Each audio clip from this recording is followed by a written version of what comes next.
جو ہم کعبے کا دل افروز منظر دیکھ آئے ہیں، قسم اللہ کی اللہ کا گھر دیکھ آئے ہیں۔ ہم فی صلاتہم خاشعون، وہ مسلمان کامیاب ہوئے جو دھیان کے ساتھ نماز پڑھنے والے ہیں۔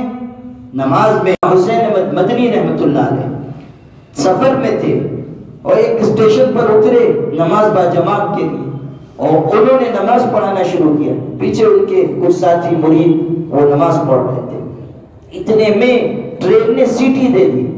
سیٹی کی آواز کتنی تیز ہوتی ہے، وہ جو سب تھے بیچارے پیچھے مریدین، وہ ہماری جیسے مرید رہے ہوں گے، اور انہوں نے جو سیٹی کی آواز سنی اور یہ خیال ہوا کہ اگر ٹرین چل پڑی ہمارا سارا سامان جائے گا اور ہم بھی پیچھے رہ جائیں گے، وہ سب نیت توڑ کے بھاگے۔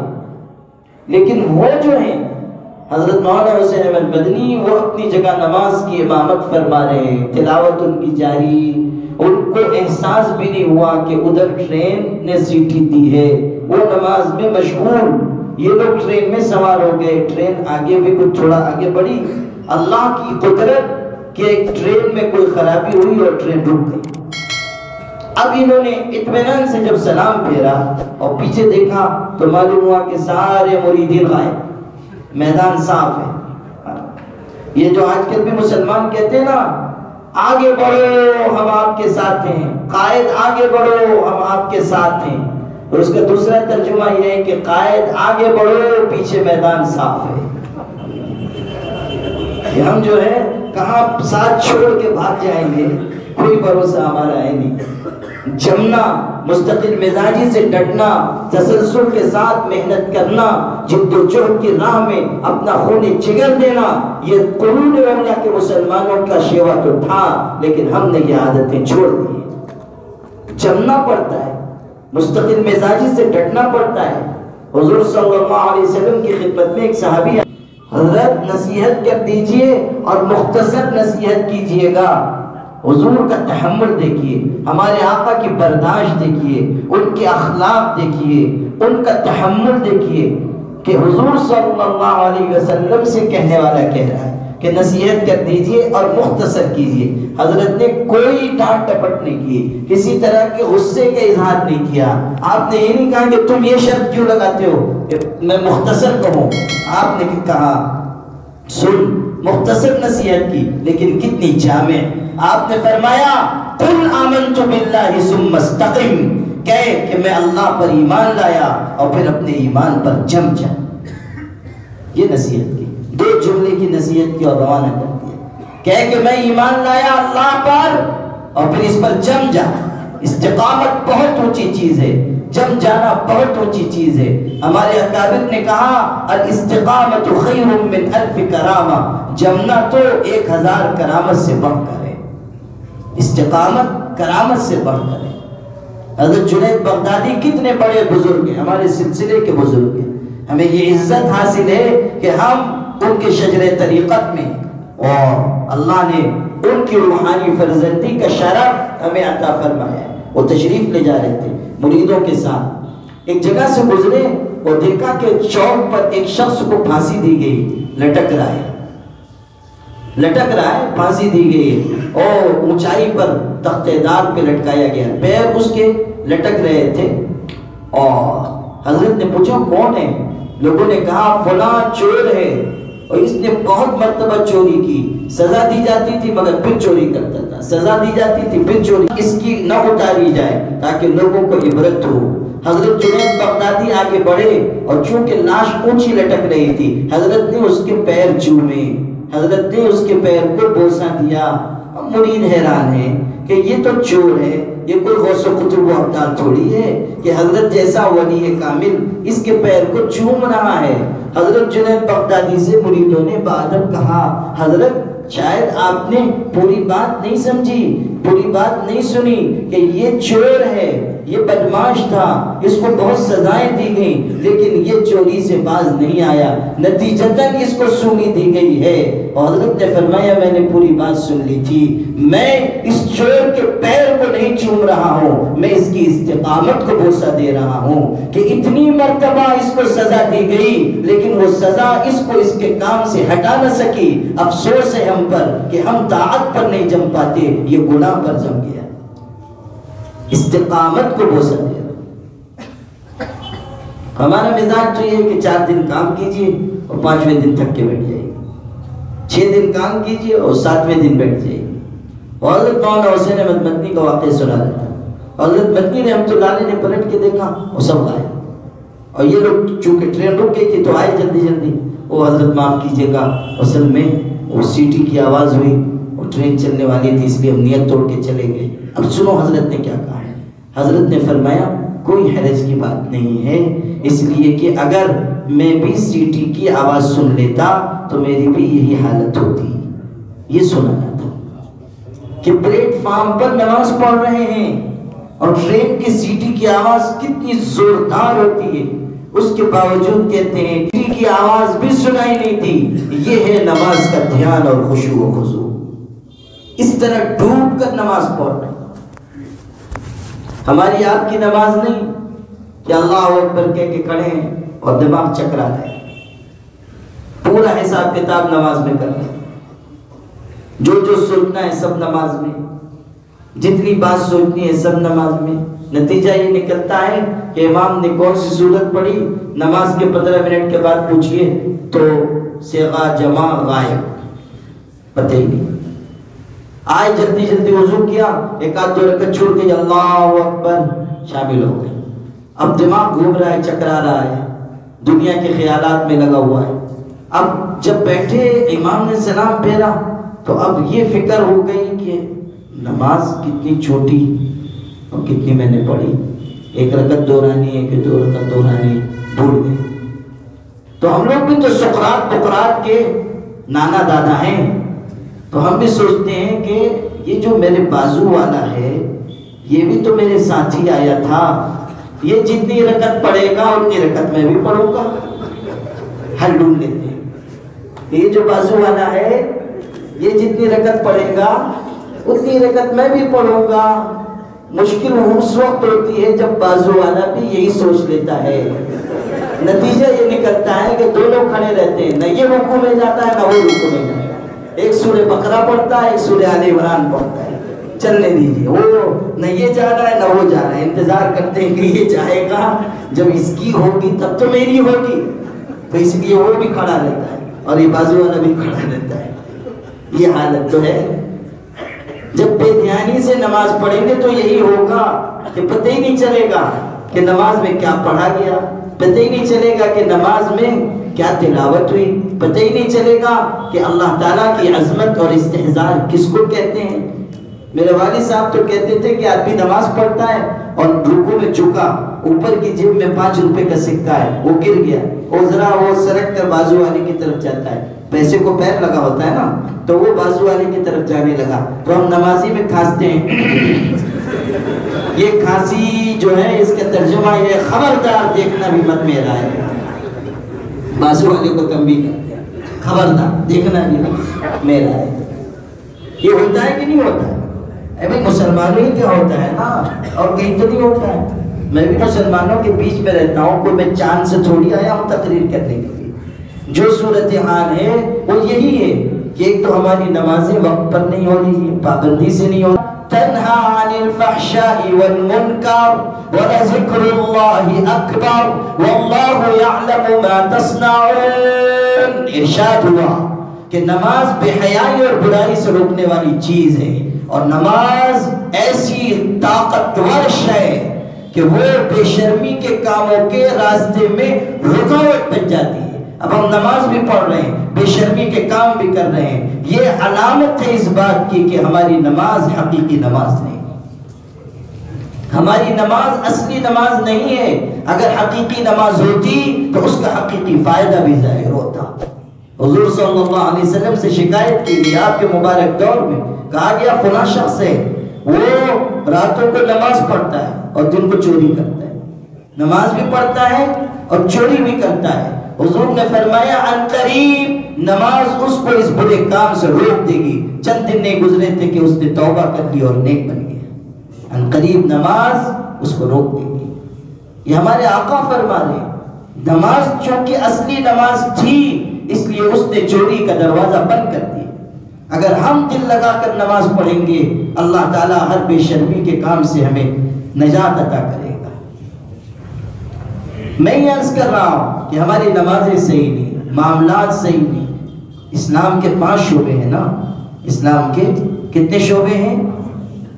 کھنڈوا والوں ذرا کچھ کہو، ایسا نہ ہو کہ آپ لوگوں کا رشتہ اصحاب کہف سے جڑنے لگے۔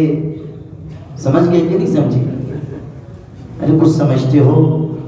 نہیں سمجھتے ہو تو مفتی رحمت اللہ صاحب برہان پوری سے، برہان پور والوں کی سمجھداری کی زکوٰۃ وصول کرو۔ حضرت مولانا سلیم صاحب گنوری دعوت برکاتہم ہیں، یہ دونوں مسلم پرسنل لا بورڈ کی اصلاح معاشرہ کمیٹی کے ذمہ دار ہیں، اور ان دونوں کو اس اجلاس میں نے اسی لیے بلایا ہے کہ آپ حضرات ان کو اچھی طرح جانتے تو ہیں، لیکن ان کو اس حیثیت سے جان لیجئے کہ یہ اصلاح معاشرہ کے کاموں کو مضبوطی کے ساتھ آپ کے پورے علاقے میں انشاءاللہ انجام دیں گے، اور آپ سب حضرات کو ان کا ساتھ دینا ہے۔ دیں گے ساتھ انشاءاللہ؟ یہ سب صرف آگے والے بولتے ہیں، یہ پیچھے والے کیا کرنے آئے ہیں؟ لڈو کھانے آئے ہیں؟ کرو گے انشاءاللہ؟ اب بات ہوئی، معلوم ہوا کہ کھنڈوا میں ہے جہاں میوہ جات کے لڈو بنتے ہیں۔ اب سنیے، جو بات میں عرض کر رہا تھا وہ سنیے کہ انسان نماز پڑھے اس کا تعلق عبادت کے باب سے، لیکن اسلام میں صرف عبادات نہیں، اسلام کے 5 شعبے۔ کتنے شعبے ہیں؟ 5۔ عقائد، عبادات، معاملات، اخلاق، معاشرت، 5۔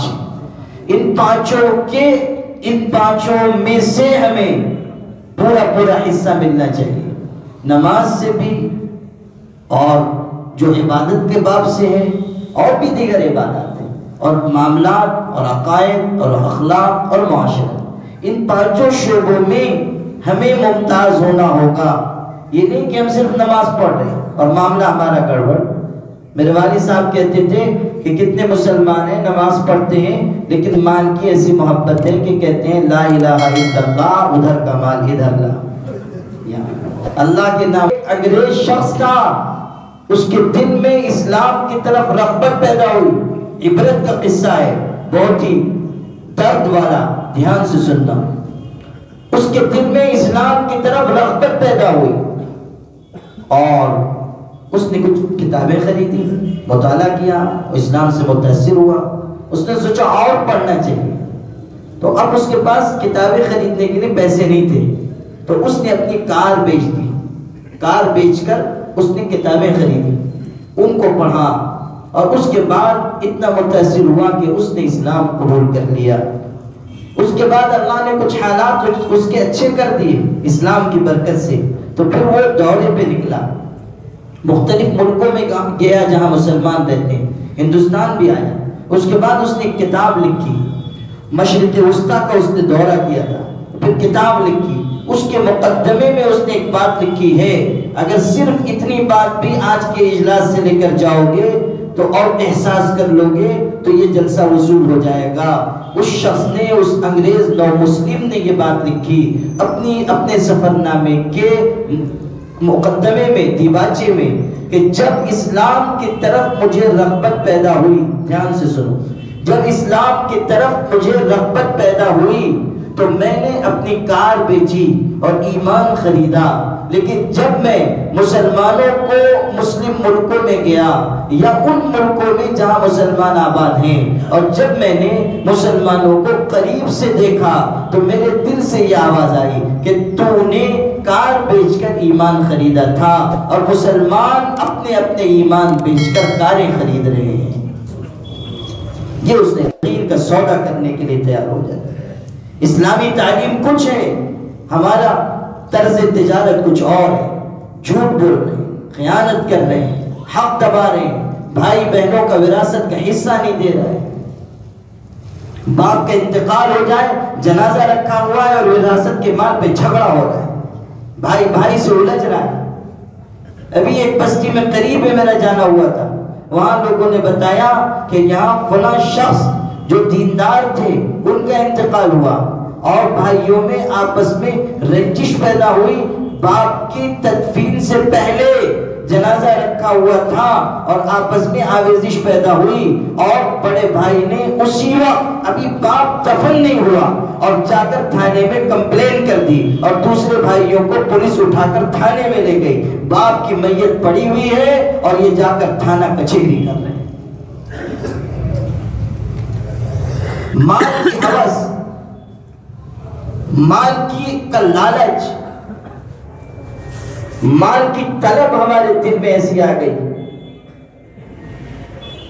دوسرے کی زمین پر قبضہ کر لیتے ہیں.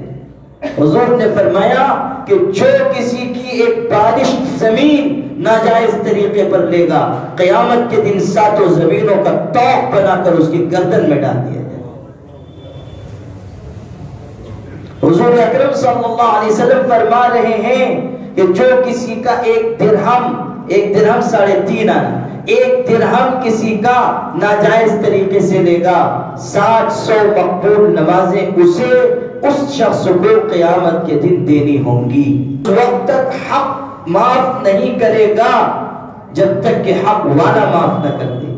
آپ نے سنا ہے کہ نہیں سنا ہے؟ عبادت اللہ تعالیٰ، عبادت کی کمی اللہ چاہے گا معاف کر دے گا، لیکن معاملات کی کمی کوتاہی اللہ اس وقت تک معاف نہیں کرے گا جب تک کہ خود حق والا معاف نہ کر دے. معاف نہیں ہوگا. غور کر لیجئے کتنا سنگین معاملہ ہے، لیکن ہم ہیں کہ توجہ دینے کے لیے تیار نہیں ہیں.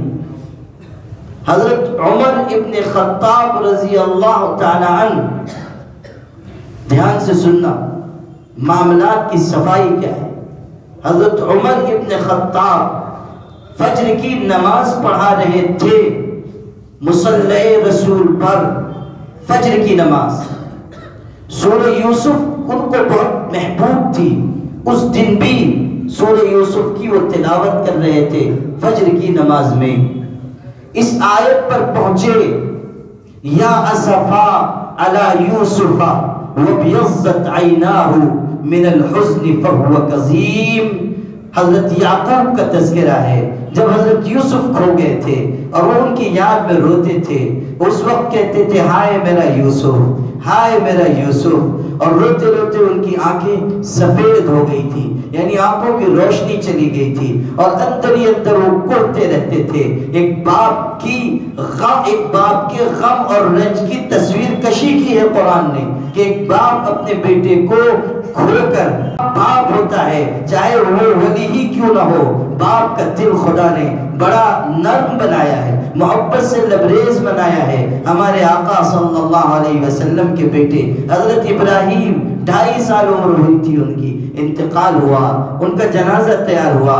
حضور اپنے بیٹے کو لے کر قبرستان گئے اور آپ فرما رہے تھے العین تدمع والقلب يحزن وَإِنَّا بِفِرَاقِكَ یا ابراہیم لمحزونون.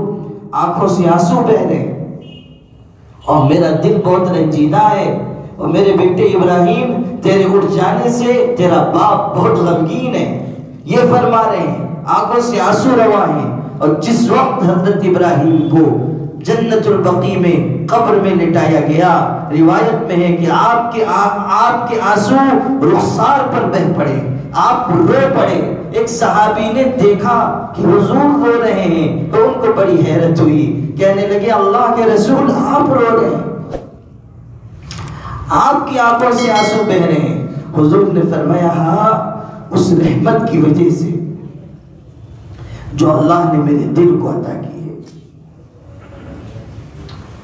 باپ باپ ہوتا ہے. حضور انبیاء کے تاجدار ہیں، لیکن بیٹے کی وفات کو اتنا محسوس فرمایا کہ آنسوؤں سے رو پڑے.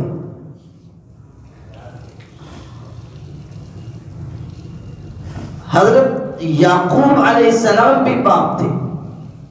جب حضرت یوسف کھو گئے اور روتے تھے ان کی یاد میں، یہاں تک کہ بینائی چلی گئی، آنکھیں سفید ہو گئی.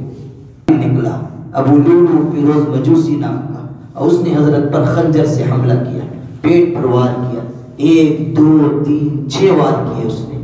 اور حضرت نماز پڑھانے میں مشغول تھے، یہاں زخمی بھی ہوئے تب بھی نماز پڑھا رہے تھے، یہاں تک کہ مصلی رسول پر زخمی ہو کر گر پڑے اور خون بہنے لگا. حضرت کا خون مسجد نبوی میں بہا ہے. شہادت بھی پائی تو کیسی شہادت پائی. مصلی رسول پر حملہ ہوا اور مسجد نبوی میں وہ زخمی ہوئے، وہاں ان کا خون گرا. اور اس کے بعد نماز کی ایسی اہمیت ان کے دل میں تھی کہ زخمی حالت میں پڑے ہوئے ہیں، لیکن حضرت عبد الرحمن ابن عوف کو اشارہ کیا، کہا تم نماز مکمل کرا دو. انہوں نے نماز جو باقی رہ گئی تھی پوری کرائی، جلدی جلدی مختصر نماز پڑھائی، سلام پھیرا گیا. اور اس کے بعد حضرت عمر کو جلدی سے اٹھایا گیا، زخمی ہے وہ خون بہ رہا ہے، اور لے جایا گیا گھر کی طرف. لے جائے جا رہے ہیں، وہ خون بہ رہا ہے اور زخمی ہے، اور اس حالت میں اللہ اکبر، نماز کا کیسا شوق تھا اور نماز سے کیسی محبت تھی. اس وقت حضرت عمر کہتے تھے هل اکملت الصلاۃ هل اکملت الصلاۃ، کیا میری نماز مکمل ہوئی، کیا میری نماز مکمل ہوئی. یہاں تک کہ گھر لایا گیا اور گھر لا کر چارپائی پر لٹایا گیا، اور حکیم آئے اور انہوں نے حضرت کو دوا پلائی، لیکن پیٹ پورا پھٹ گیا تھا اور وہ دوا پیٹ سے نکل گئی. وہ حکیموں نے کہہ دیا کہ اب بچیں گے نہیں، بس اب آخری وقت قریب آ گیا ہے. وہ آثار یہ ہے کہ شہادت کی موت ملے گی اور آخری وقت قریب ہے. حضرت عمر رضی اللہ تعالیٰ نے بھی محسوس کر لیا کہ اب انتقال کا وقت قریب آ گیا ہے.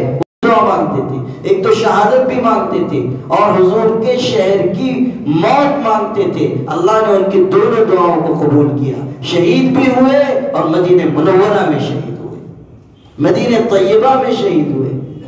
آخری وقت تھا.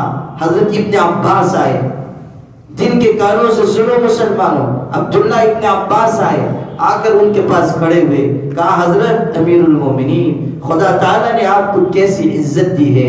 آپ نے جب اسلام قبول کیا، اسلام کو قوت پہنچی، آپ نے ہجرت کی، مسلمانوں کے لیے راستہ کھلا، آپ کی خلافت قائم ہوئی، مسلمانوں پر رحمت برسی، آپ نے ایسی زندگی گزاری کہ حضور آپ سے خوش ہو کر دنیا سے گئے، حضرت ابو بکر خوش ہو کر دنیا سے گئے، آپ نے سعادت کی زندگی پائی اور اب شہادت کی موت پا رہے ہیں. اس سے بڑھ کر نعمت اور کیا ہوگی. حضرت عمر نے کہا پھر سے کہو تم نے کیا کہا. انہوں نے دہرایا تو حضرت عمر نے کیسا غضب کا جملہ کہا.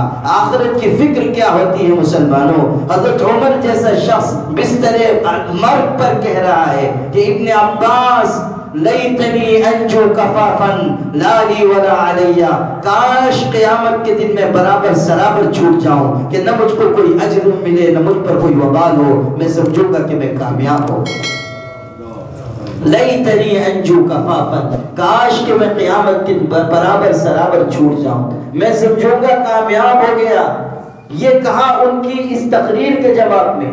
اس کے بعد اپنے بیٹے ابن عمر کو بلایا، یہ حصہ سنانا تھا. حضرت ابن عمر کو بلایا اور کہا بیٹا اب میرے دنیا سے جانے کا وقت قریب آ گیا ہے اور مجھ کو حضور سے بہت محبت ہے، اور حضرت ابو بکر سے حضرت آرام کر رہے ہیں، اور جہاں حضرت ابو بکر لیٹے ہوئے ہیں وہیں ان کے قدموں میں مجھ کو بھی جگہ مل جائے، میں وہیں دفن ہونا چاہتا ہوں. لیکن وہ جگہ حضرت عائشہ کی ہے، ان کا حجرہ ہے، اس لیے تم جاؤ میرا سلام کہہ دینا اور کہہ دینا کہ عمر چاہتا ہے کہ وہ اپنے آقا کے ساتھ اور اپنے دوست حضرت ابو بکر کے ساتھ آخری آرام گاہ میں آرام کرے. آپ کی اجازت چاہیے ہے، آپ اگر اجازت دے دیں تو آپ کی بڑی نوازش ہوگی، اور اگر اجازت نہیں ہے تو پھر میں عام قبرستان میں دفن ہو جاؤں گا. حضرت ابن عمر گئے ام المومنین حضرت عائشہ کے پاس. ان کو خبر مل چکی تھی حملے کی، اور وہ گھر میں بیٹھی ہوئی رو رہی تھی، آنسوؤں سے رو رہی ہیں کہ حضرت عمر دنیا سے جانے والے ہیں. یہ گئے، کہا ابو جان نے سلام کہا ہے. حضرت عائشہ کا رونا اور بڑھ گیا. وہ اور رونے لگی، کہا ابو جان نے آپ کو سلام کہا ہے اور یہ پیغام دے کر بھیجا ہے کہ ان کی تمنا ہے حضور کے قدموں میں دفن ہونے کی، اگر آپ اجازت دے دیں تو آپ کا احسان ہوگا۔ قربان جاؤ، میری جان قربان ہو میری ماں حضرت عائشہ پر کہ کیسا ایثار تھا اس خاتون کے سینے میں اور کیسا بڑا دل لے کر وہ آئی تھی۔ انہوں نے کہا ابن عمر جا کر میرا بھی سلام حضرت کو کہہ دینا اور کہہ دینا کہ عائشہ چاہتی تھی کہ جو جگہ خالی ہے وہاں وہ دفن کی جائے، اس لیے کہ ایک اس کے سرتاج ہیں اور ایک اس کے والد بزرگوار ہیں۔ میں چاہتی تھی کہ میں اپنے شوہر اور اپنے والد کے ساتھ آرام کروں، لیکن عمر ایسے شخص ہیں کہ میں ان کی فرمائش کو رد نہیں کر سکتی ہوں۔ جاؤ کہہ دینا خوشی سے اجازت ہے، یہیں وہ دفن کیے جائیں گے، حضور کے قدموں میں دفن کیے جائیں گے، جاؤ کہہ دو۔ ابن عمر آئے خوشی خوشی، صفائی دیکھو، حضرت عمر نے بستر مرگ پر کہا کہ میرے بیٹے حضرت عائشہ نے اجازت تو دے دی ہے، لیکن ہو سکتا ہے کہ میری زندگی میں میرے دباؤ کی وجہ سے اجازت دی ہو، میں مسلمانوں کا خلیفہ ہوں اس لیے اجازت دی ہو، جب میرا انتقال ہو جائے گا جنازہ تیار کرنا اور جنازہ لے کر جانا اور ایک مرتبہ پھر اجازت مانگنا، اگر کہیں گی تو دفنا دینا اور نہیں تو مسلمانوں کے عام قبرستان میں دفن کر دینا۔ آخری وقت وصیت فرمائی۔ یہ ہے معاملات کی صفائی کہ ہماری ذات سے کسی کو ذرہ برابر تکلیف نہ پہنچے، کسی کی چیز پر ہمارا قبضہ نہ ہو۔ خود حضور اکرم صلی اللہ علیہ وسلم معاملات کے کیسے صاف تھے کہ جب آپ آخری بیماری میں تھے تشریف لائے، سر پر درد کی شدت کی وجہ سے رومال کپڑا بندھا ہوا تھا، آ کر ممبر پر بیٹھے دو صحابہ کے سہارے سے آئے تھے، آپ نے اعلان کیا کہ اگر تم میں سے کسی کا کوئی حق مجھ پر ہو تو ابھی لے لے، قیامت کے لیے اٹھا کر نہ رکھے۔ صحابہ رو پڑے، کس کا آپ پر حق ہوگا، آپ پر کس کا حق ہوگا؟ حضور فرما رہے ہیں کسی کا حق ہو مجھ سے لے لے۔ آپ نے کسی کے حق کی ادائیگی کی بات بالکل آخری بیماری میں کی، اور پھر جب آپ دنیا سے تشریف لے گئے تو اعلان کیا حضرت علی نے کسی کا حق ہوا کر لے جائے۔ جب تک وہ زندہ رہے اعلان کرتے رہے، ان کی طرف سے ایک منادی جاتا تھا حج کے موسم میں، عرفات کے میدان میں اعلان کرتا تھا کہ ہم حضور کے وارث ہیں، اگر کسی کا حضرت پر حق ہو آ کر ہم سے لے جائے۔ جب وہ شہید ہو گئے حضرت حسن نے اعلان کرانا شروع کیا، جب ان کی مستند کتاب ہے اس میں یہ لکھا ہوا ہے کہ حضور صلی اللہ علیہ وسلم کے وصال کے 40 سال بعد تک حضور کی اولاد اور اولاد کی اولاد نے اعلان کروایا ہے کہ اگر کسی کا حضرت پر حق ہو تو ہم سے آ کر لے جائے۔ اس سے بڑھ کر معاملات کی صفائی کیا ہوگی؟ حضور سکھا کر کے کہ مسلمان کو کیسے جینا ہے، عبادات میں اچھا ہو، معاملات میں پختہ ہو، معاشرت اس کی بہتر ہو، اخلاق اس کے زبردست ہو، تب مسلمان بنے گا۔ آل انڈیا مسلم پرسنل لا بورڈ پورے ملک میں یہ آواز لگا رہا ہے کہ او مسلمانوں اپنے اندر عقیدے کی پختگی پیدا کرو، عبادات میں ممتاز بنو، معاملات صاف رکھو، بہترین معاشرت سیکھو، اخلاق میں تمہارا پایہ بہت بلند ہو۔ یہ آواز لگائی جا رہی ہے اس لیے کہ ہمارا سماج برائیوں کی آماج گاہ بن گیا، اور آماج گاہ بننے کی وجہ سے ایسے حالات پیدا ہو رہے ہیں کہ جن حالات میں تشویش بڑھتی جا رہی ہے اور ملک کے مسلمان پیچھے ہٹتے چلے جا رہے ہیں۔ اگر حالات کو درست کرنا ہے تو ہمیں آگے آنا ہوگا، ہمیں اصلاح کا علم اٹھانا ہوگا، ایک ایک مسلمان تک پہنچ کر اس کو دعوت دینی ہوگی، اپنے گھر میں اچھا مزاج بنانا ہوگا، اچھا ماحول قائم کرنا ہوگا، اپنے گھر کی مستورات کو باحیا اور پردہ دار بنانا ہوگا، معاملات کی صفائی اختیار کرنی ہوگی۔ یہ جو اصلاح معاشرہ کی آواز پورے ملک میں لگائی جا رہی ہے، اس کا مقصد یہ نہیں ہے کہ بس جگہ جگہ رسمی طور پر کمیٹیاں قائم ہو جائیں اور کہا جائے کہ ہاں مسلم پرسنل لا بورڈ کی کمیٹی یہاں قائم ہے۔ ہرگز نہیں، ہرگز نہیں۔ اور دوسروں کو دیندار بنانے کی محنت شروع کرے. تھوڑا سا وقت دو, تھوڑا سا مال لگاؤ, تھوڑی سی وقت, تھوڑی سی جان, اپنی جسمانی محنت لگاؤ, مشقت جھیلو, تب اللہ کا دین زندہ ہوگا. دین قربانیوں سے زندہ ہوتا ہے. اصلاح کا کام قربانیوں کے ساتھ ہوتا ہے. ہمارے بڑوں نے کتنی قربانیاں دی, ہمارے بڑوں نے اپنا خون جگر نکال کر اس امت کو سینچا ہے. صحابہ نے کیسی زندگی گزاری, کیسے فقر و فاقہ برداشت کیا. سیدنا عمر ابن خطاب جب تشریف لے گئے تھے فتح بیت المقدس کے موقع پر, بیت المقدس کی فتح ہونے والی ہے, حضرت تشریف لے گئے اور کپڑا میلا کچیلا ہے, کپڑے میں پیون لگے ہوئے ہیں اور سواری اچھی نہیں ہے. وہاں کے لوگوں نے سواری پیش کی, بہترین پوشاک پیش کی, کہا یہ پہن لیجئے, آپ بڑے بڑے عیسائی سرداروں سے ملنے والے ہیں. حضرت عمر ناراض ہو گئے, ارشاد فرمایا اگر تم لوگ نہ ہوتے کوئی اور یہ بات کہتا تو میں اس درنے مار مار کر پیٹھ سرخ کر دیتا. اس کے بعد ارشاد فرمایا یاد رکھنا ان اللہ اعزنا بالاسلام ومهما طلبنا العز فی غیرہ یذلنا اللہ, کہ اللہ نے ہمیں اسلام کے ذریعے عزت دی ہے. جب جب ہم اسلام کو چھوڑ کر کہیں اور عزت تلاش کریں گے اللہ ہم کو ذلیل کر دے گا. پھر لوگ بھیڑ کیے ہوئے تھے ملاقات کرنے کے لیے, مل رہے ہیں. حضرت نے کچھ لوگوں سے ملاقات کی تو فرمایا اسے سب دکھ رہے ہیں, میرے ساتھی دوست ابو عبیدہ نظر نہیں آ رہے. ابو عبیدہ ابن الجراح وہ ملک شام کے گورنر تھے, ملک شام کے گورنر. لوگوں نے کہا وہ پیچھے پڑے ہیں. حضرت ابو عبیدہ آگے آئے. یہ عمر نے ایک جملہ کہا اللہ اکبر, کیا احساس تھا.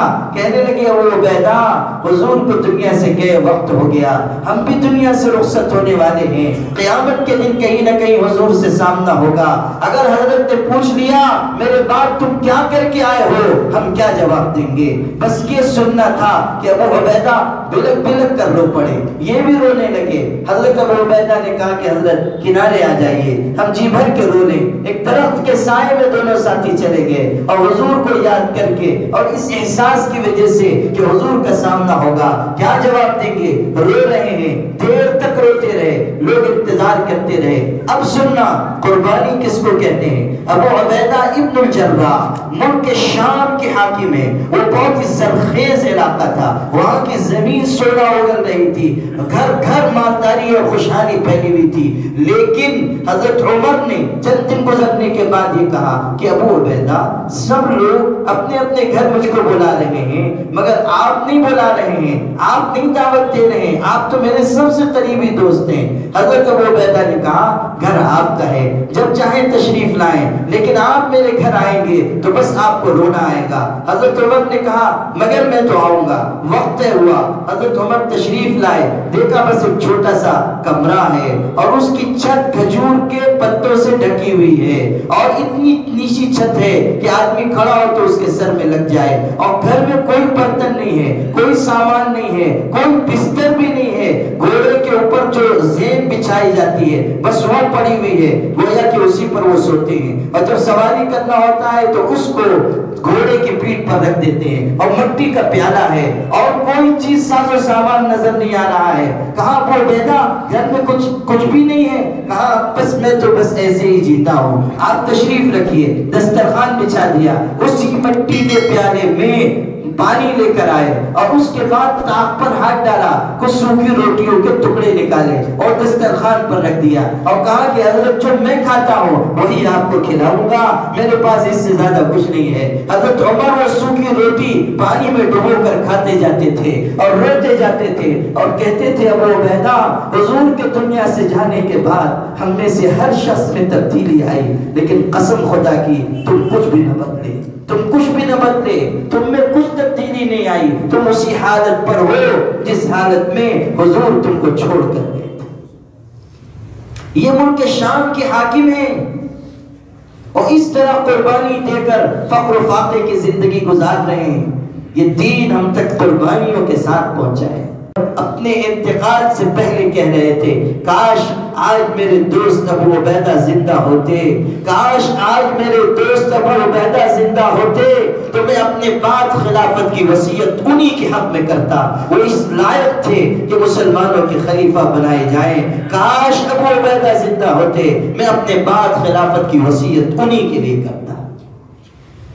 یہ عزت تھی حضرت عمر کی نگاہ میں حضرت ابو عبیدہ کی، یہ قربانی دی صحابہ نے۔ خود حضرت عمر نے کیسی زندگی گزاری، جب خلیفہ تھے آدھی سے زائد دنیا کے منبر نبوت پر جمعہ کے دن تقریر کرنے کے لیے کھڑے ہوئے، ہزاروں کا مجمع ہے اور تقریر فرما رہے ہیں۔ راوی کہتے ہیں کہ میں نے ان کا کپڑا دیکھا، اس میں پیون لگے ہوئے تھے، میں نے شمار کیا تو 12 یا 17 پیون کرتے میں تھے، اور یہ آدھی سے زائد دنیا کے خلیفہ ہیں اور تقریر کر رہے ہیں مسجد نبوی میں منبر رسالت پر۔ میرے بھائیوں، اللہ کے دین کے لیے کچھ قربانی دو۔ میں آپ کے پاس چل کر آیا ہوں صرف اس لیے کہ آپ سے التجا کروں کہ حالات بہت سخت ہو چکے ہیں، معاملات بہت بگڑ چکے ہیں، اب غفلت سے کام نہ لو، اب اللہ سے سچی توبہ کر لو، جو زندگی باقی ہے اس کو طاعت اور ذکر میں گزار دو، اور صرف اپنی زندگی بنانے کی محنت مت کرو بلکہ اپنے دوسرے بھائیوں بہنوں تک پیغام پہنچاؤ۔ پورے اسلامی معاشرے کو ہم راہ راست پر لانے کی محنت کریں، تب اللہ کی مدد ہم پر آئے گی۔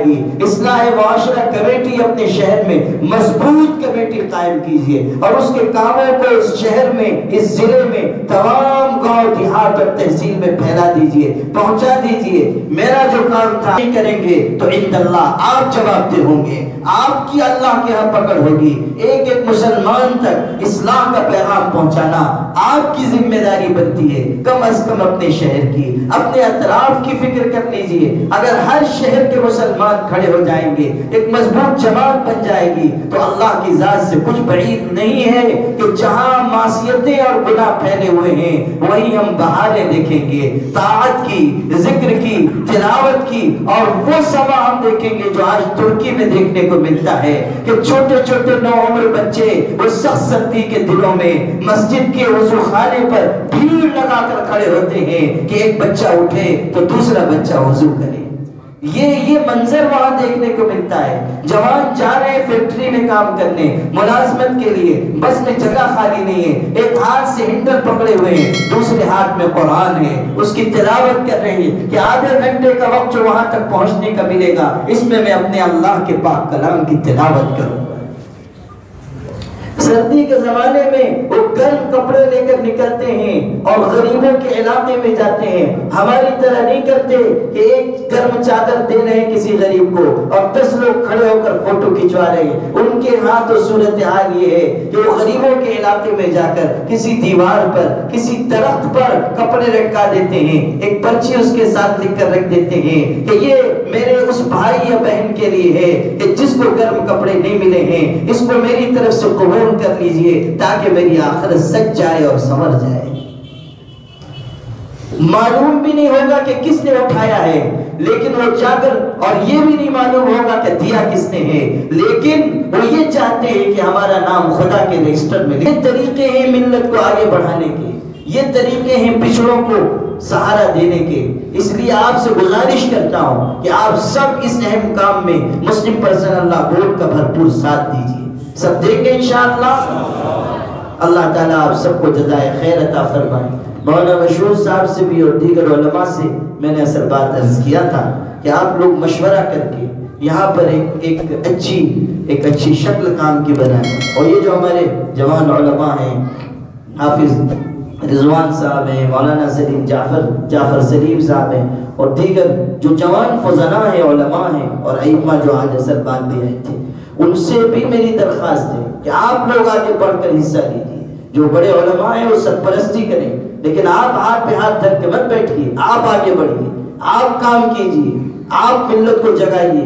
عمر کا فرق و فاصلہ کوئی معنی نہیں رکھتا، جو دین کا کام کرنا چاہتا ہے سب کو آگے بڑھ کر اللہ کے دین کا کام کرنا چاہیے، اور اللہ کے ہاں اجر کی نیت سے کرنا چاہیے اور خلوص کے ساتھ۔ اخلاص کے ساتھ ہم کریں گے تو تھوڑا عمل بھی انشاءاللہ کافی ہوگا۔ اللہ پاک ان کہی گئی باتوں میں برکت نصیب فرمائے۔ وآخر دعوانا ان الحمد للہ رب العالمین۔